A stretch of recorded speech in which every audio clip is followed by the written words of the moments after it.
Hey guys, welcome to another episode of Overload the Middle. Today we're talking left wingers, we're talking attackers, we're talking Eze versus Rodrygo versus Kudus. Yes, I'm not just talking about two attackers, I'm talking about three attackers.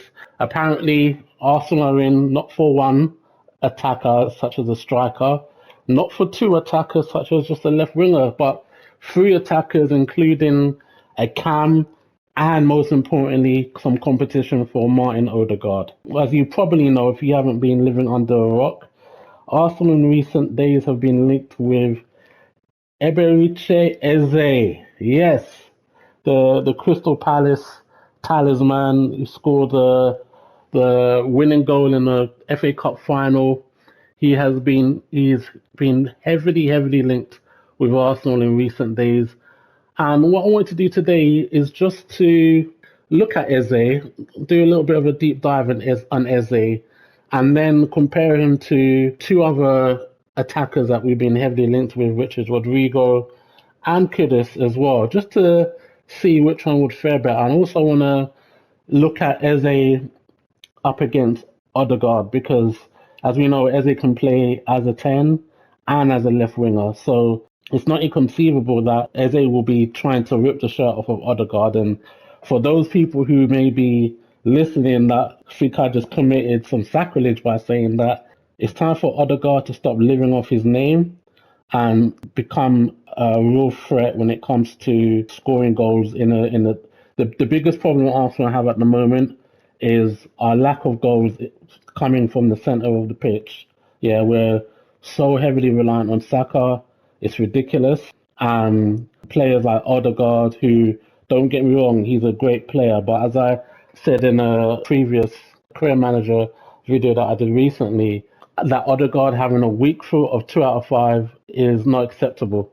It really isn't acceptable. The fact that you're so left-footed and the fact that so much play goes through you, meaning that, naturally when he looks up on his left foot, he's naturally going to be hitting the ball towards the right-hand side of the pitch.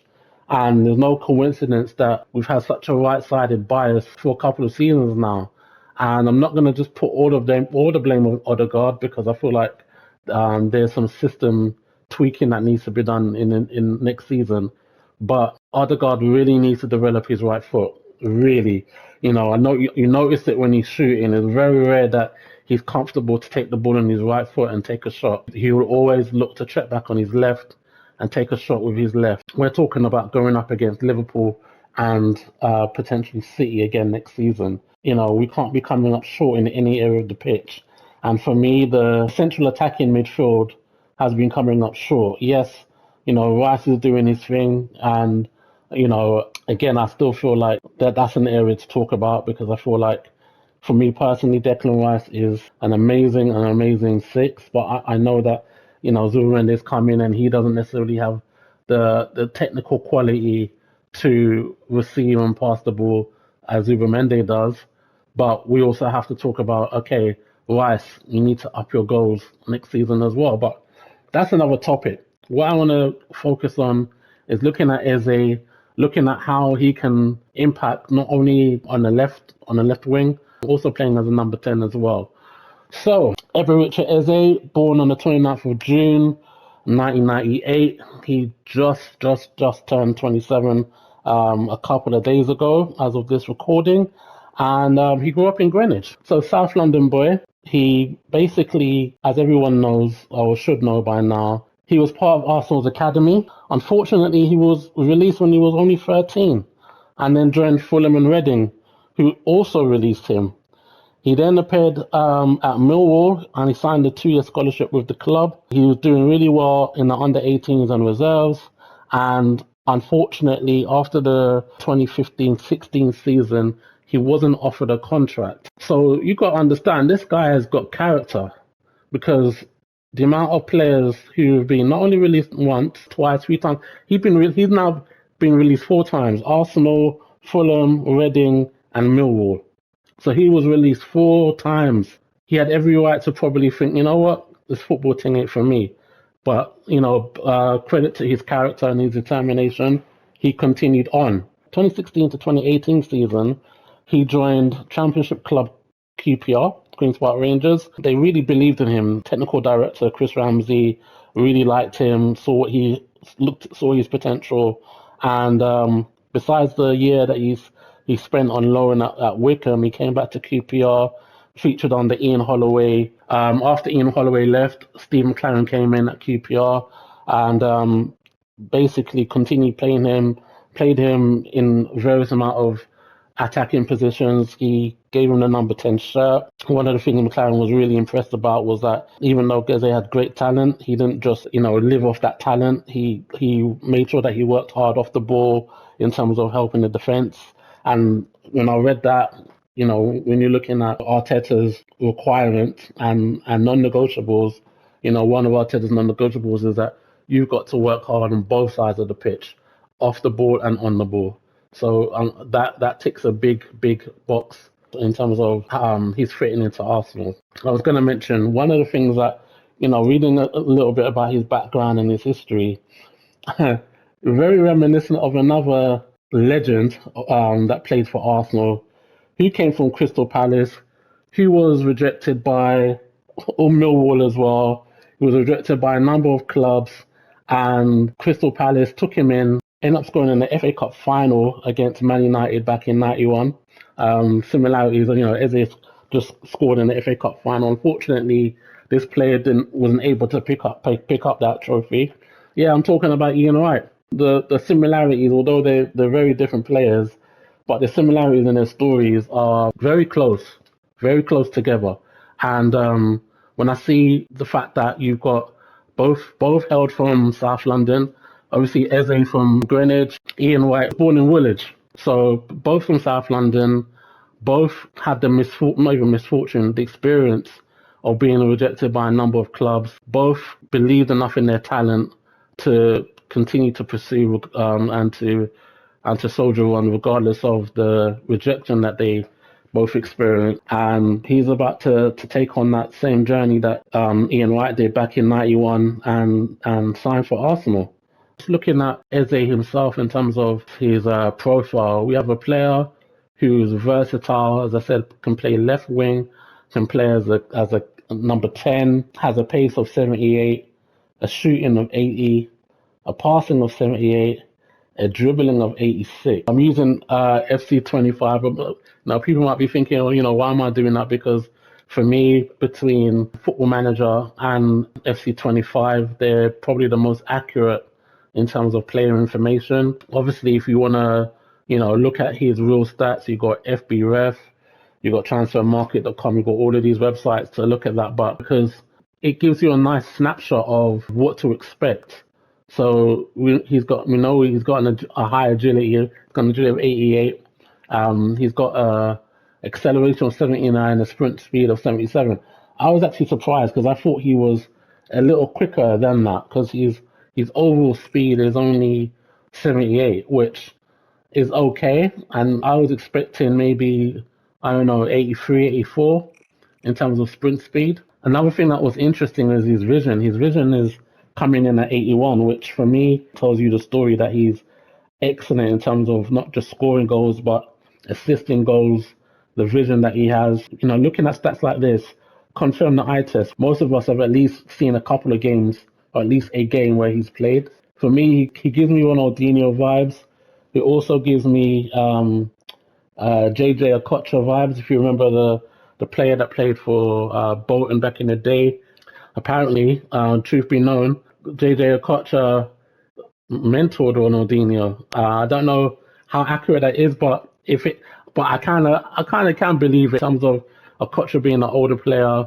He definitely gives me those kind of vibes, definitely. Long shots of 80, which surprised me, but looking at some of his compilations, I've seen him take shots from distance, and he's not afraid to do that. There's a reason why the Arsenal fan base is really, really, really excited about this potential deal. Not only is this guy what I call a chaos agent, and if you listen to any of my prior videos, a chaos agent to me is somebody who's able to break down opposition structure.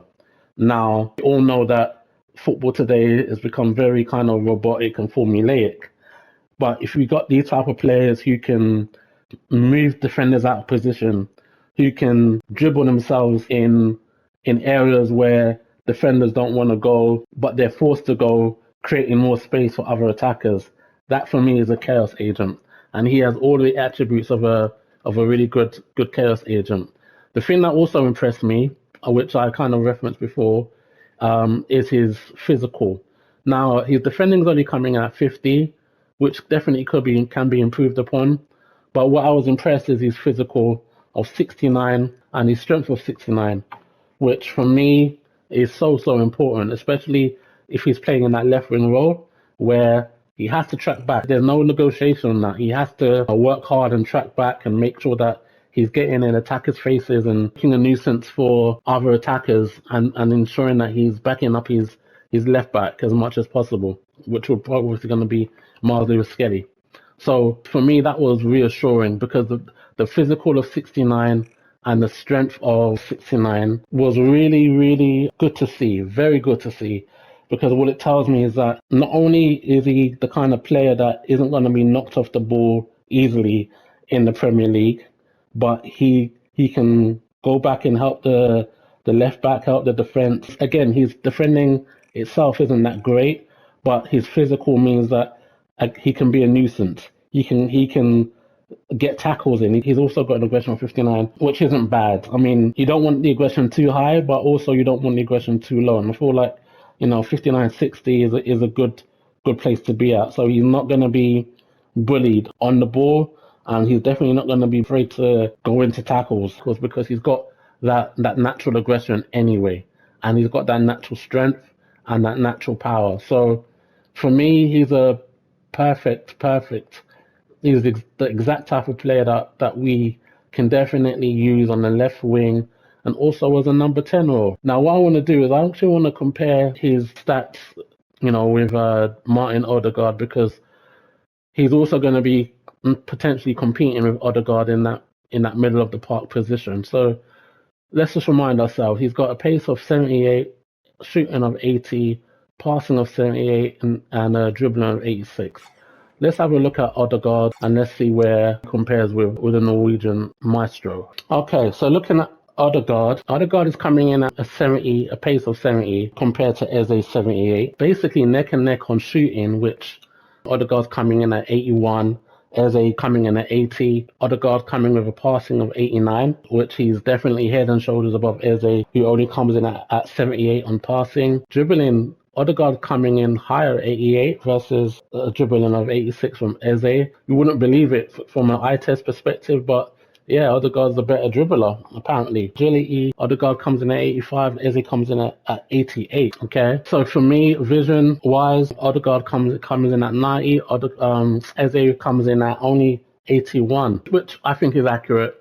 Odegaard's definitely got that eye for a pass. The thing that lets Odegaard down, though, if I really think about it, is his pace lets him down. A pace of 70 versus 78, that lets him down. But for me, my biggest critique, and I don't care if people want to hear it or not, I don't care.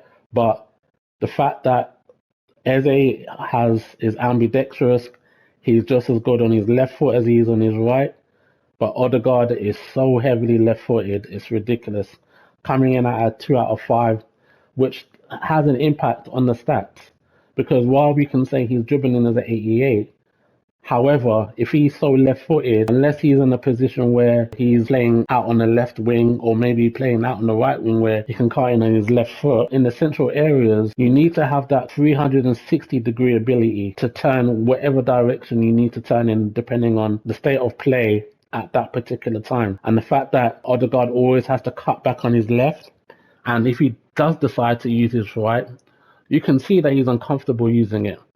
And you can see that the level of power, the level of accuracy drops considerably the minute he puts that ball on his right foot, whether we're talking about passing or shooting, by the way. So Odegaard, for me, as I've said before, he's a leader of men. We all know that. But is he moving the needle for us? Now let me use this as an example. Who did we miss the most when they were injured? Odegaard or Saka? Be honest with me, guys. Let me know in the comments. When last season, who did we miss the most? Odegaard when he was injured or Saka when he was injured? I know what I feel. I feel like when Odegaard was injured, yes, we missed him, but we were able to still win games without him. We were still, there was a point I remember where people were like, is Odegaard going to get his place back? I feel like the team managed and we were okay without him, even though at the beginning it was hard because, as we know, everything goes through him. But I feel like we coped better without Odegaard than we did Saka. That's just my opinion. If you feel different, let me know in the comments. But Odegaard has kind of enjoyed a very comfortable life at Arsenal. Hasn't really been challenged much, if at all. And I feel Eze coming in will definitely give him that impetus, to up his game.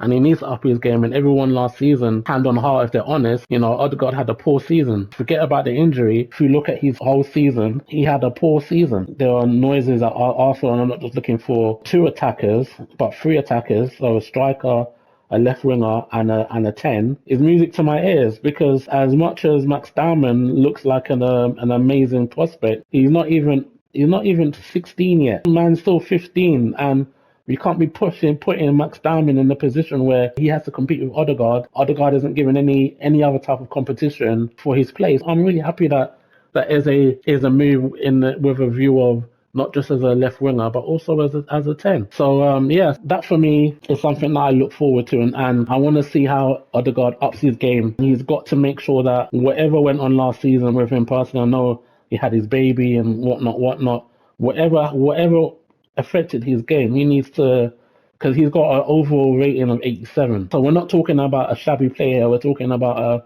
elite player, but with a crap right foot. Yeah, I said it. He's an elite player with a crap right foot, and that's not good enough for Arsenal. I'm sorry, that isn't. Because in 2025 and 2026, moving forward, you can't afford to have. You can't afford not to be ambidextrous. You can't afford not to be. You got to be able to pass on both feet, dribble with both feet, shoot with both feet. Yeah. Anyway, okay, that's the end of my little rant.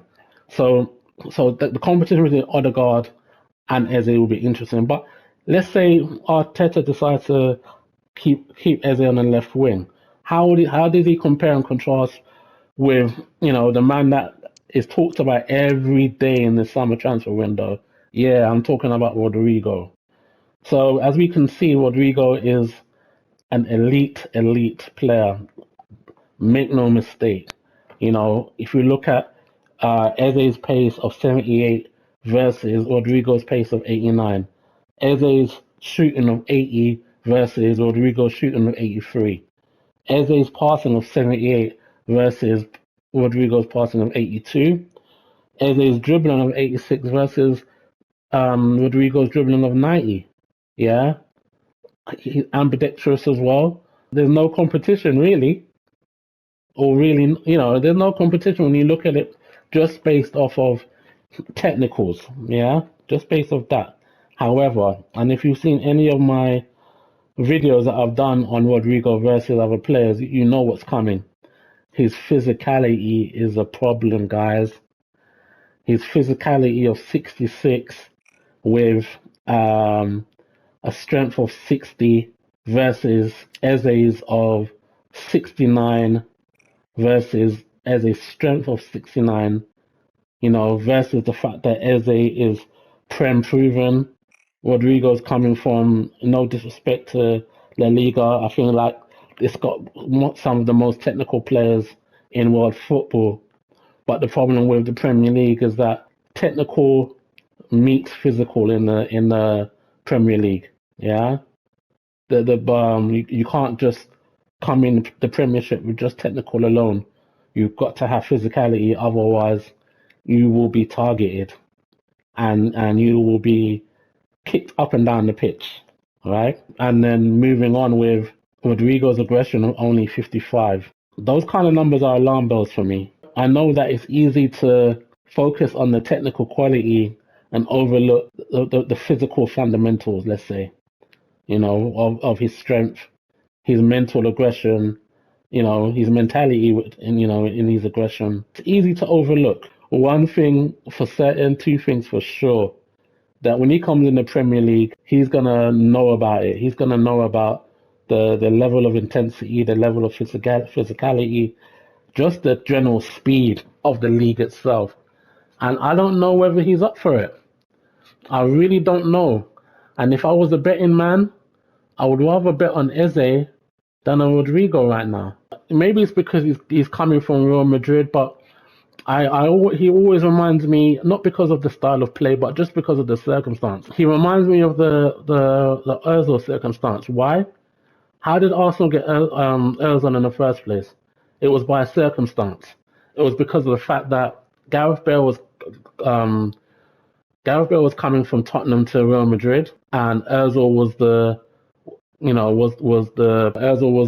fall guy that they needed to get rid of to make space for Gareth Bale. In a similar situation, if Rodrygo was getting his way at Real Madrid, playing left wing, enjoying being able to rotate that left wing position with Vinny Jr., he wouldn't be interested to come to Arsenal. He's coming to Arsenal not because he necessarily wants to come to Arsenal, in my opinion, but because of his circumstance where he no longer wants to play right wing. And my thing is that I want players who want to come and play for the bag, period, straight up and down. When I look at the Gyökeres and Sesko situation, just as an example, Gyökeres looks like he will do whatever he needs to do by whatever means necessary to make sure that he's wearing that badge, that Arsenal cannon next season. The man is going on strike because he wants to come to Arsenal. He is flirting. He's doing everything he can to make sure the world knows that he wants to come to Arsenal. And he's also not just doing that, but he's refusing to entertain any offers from anyone else, anywhere else. I'm not saying Sesko's a bad player, but we're not getting that energy from Sesko, but Arsenal are treating him like some, the darling of football. And not to kind of change topics, but Sesko is nowhere near the finished article versus Gyökeres. But what I'm trying to say is Gyökeres is showing intention in terms of he wants to play for Arsenal. Rodrygo isn't doing that. Rodrygo isn't doing that. And my concern is that if he does come, he'll come as a luxury player. Arsenal cannot afford to entertain luxury players. Maybe I'm wrong. Maybe he comes in, he comes in and becomes Mark Overmars 2.0. He becomes Robert Perez 2.0. Maybe that happens. But I'm getting more Ozil energy just by the circumstances than I'm getting Overmars or Perez energy. Going back to the conversation, comparing the two, Eze and Rodrygo. Again, Eze for me, Prem proven. He's got the physicality. Okay, he's lacking when it comes to a lot of when you compare the stats, but he's not besides pace, where I think Rodrygo is 11 points up on Eze on pace, with Eze coming in at 78 pace and Rodrygo coming in at 89. Besides that, everything else is pretty close. The shooting is Eze's coming in at 80 on shooting versus Rodrygo on 83. Okay, the passing, Rodrygo's 4 points up on Eze on passing, with 82 versus Eze 78. The dribbling, Rodrygo's up 4 points on Eze with a 90 dribbling versus Eze's 86. Let's look at his vision. He's up again, another 5 points. Eze's 86 versus Rodrygo's 86 versus Eze's 81. Agility is literally a point in it. Agility, Rodrygo's on 89 versus Eze is 88. So there's not a lot in it, guys. There really isn't. And for me, I'm not being funny, but I'll take someone prem proven every day of the week before I look abroad, because we have to know that there's that adaptation period, and we're talking minimum 12 months, average 12 to 18 months. Yeah. So if we're as a fan base talking about win now, Rodrygo ain't ready to win now. Rodrygo's ready to win, maybe 2 years from now, but not now. So again, that's something to bear in mind when looking at them both. So we've looked at Rodrygo, we've looked at Eze versus Odegaard, we've looked at Eze versus Rodrygo.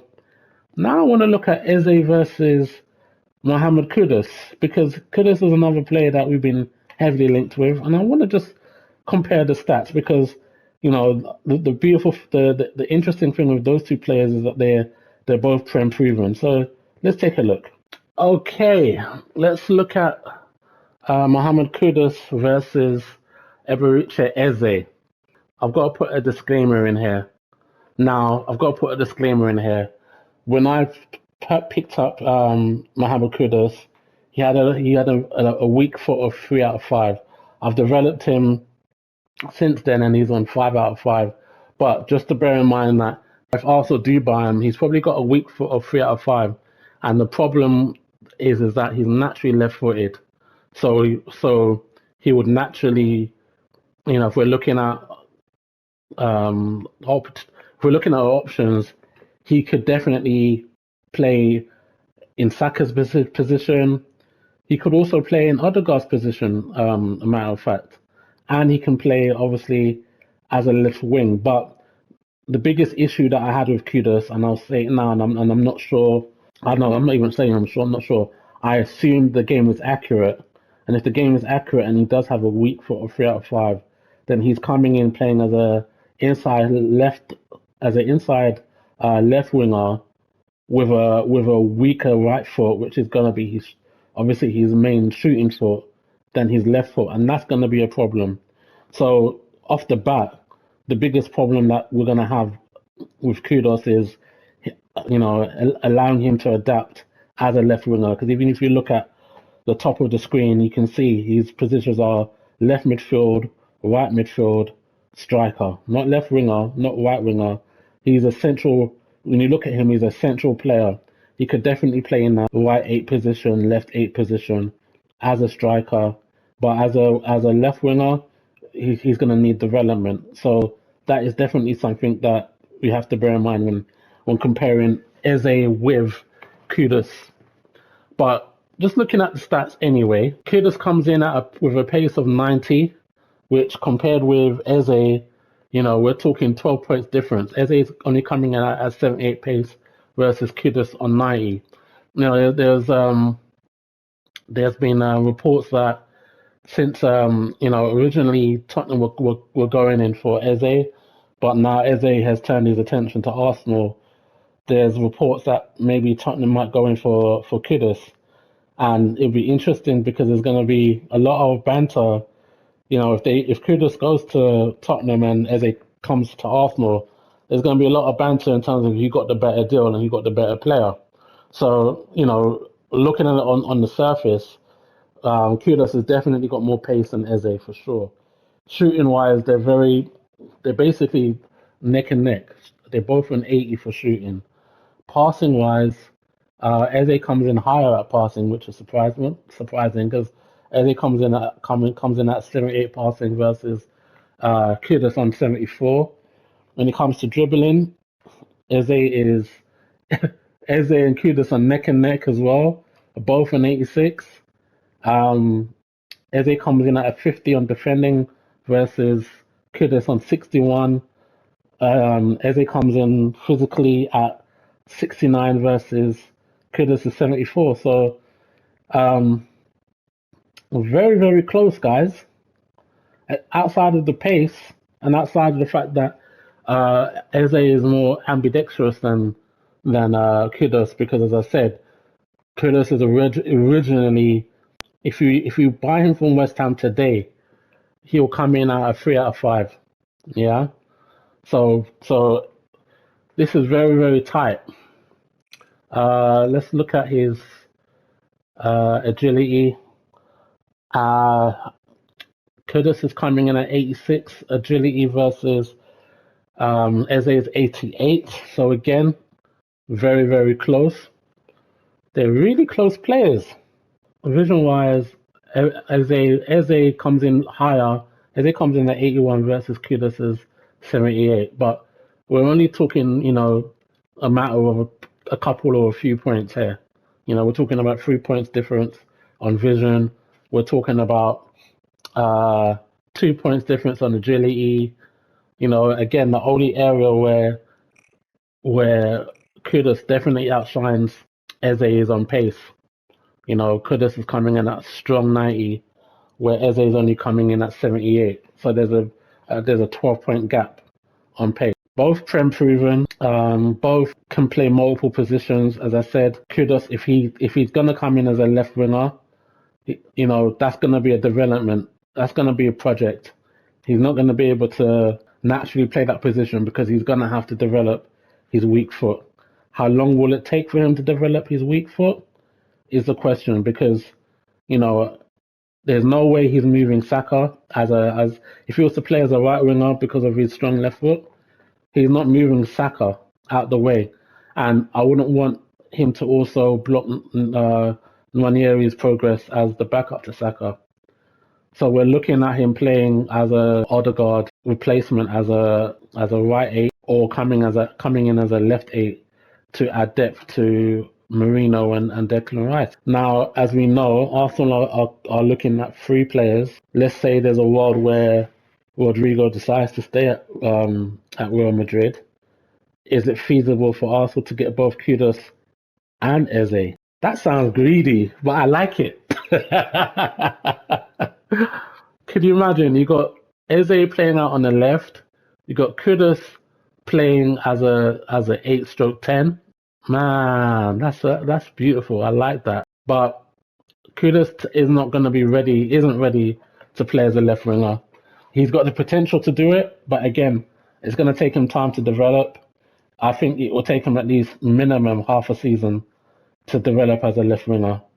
Because he's going to the beautiful thing with Kudus is because he's naturally left-footed, he will give Arsenal that natural width on the left.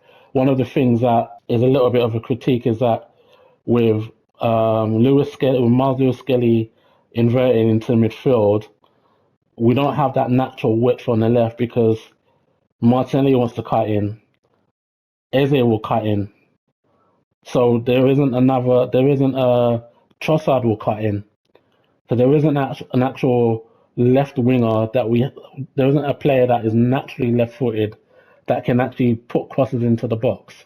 Let's say Arsenal decide to go. Let's say Arsenal do get Sesko, right?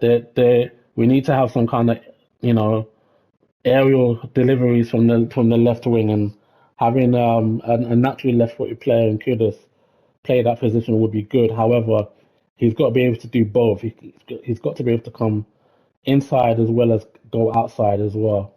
And I can see both work. I can see it working, but it will take time. Eze is ready made today to come in and slot right in, whether it's left wing or whether it's as a number 10. However, I can see Kudus coming in to give Odegaard competition, as well as bringing in Eze as well for that left wing position. So it'll be interesting to see how that plays out. I'd like to know what you think, though. What do you think we should do? Because you've got Eze, we've got Rodrygo, and we've got Kudus. Out of those 3 players, who would you prioritize? Now, looking at all 3 players, just from a financial point of view, we've got Eze, who we can pick up for 68 million, which can be paid in 20 million installments. We've got Kudus, who has an 85 million release clause, but that only lasts for a few weeks in July, which is crazy, but I think can be picked up for like 50 million. And then we've got Rodrygo that apparently we can get for 77 million. Personally, I don't think we'll get him that cheap. I think he'll be more likely to go for 90 million pounds, not euros, 90 million pounds. I think if Arsenal can get Rodrygo for 77 million pounds, that will be the bargain of the summer. Absolutely, without a doubt. Looking at all three players, who do you feel would best fit Arsenal as a left winger and also a number 10, 8/10? Rodrygo as a left winger, who can also play that central position as well, let's not forget, as a 10. Eze or Kudus. Let me know in the comments. Guys, I appreciate you guys for rocking with me. Appreciate every love shown, comments, likes, subs, all of that good stuff. Much appreciated. Until next time, take care. Peace.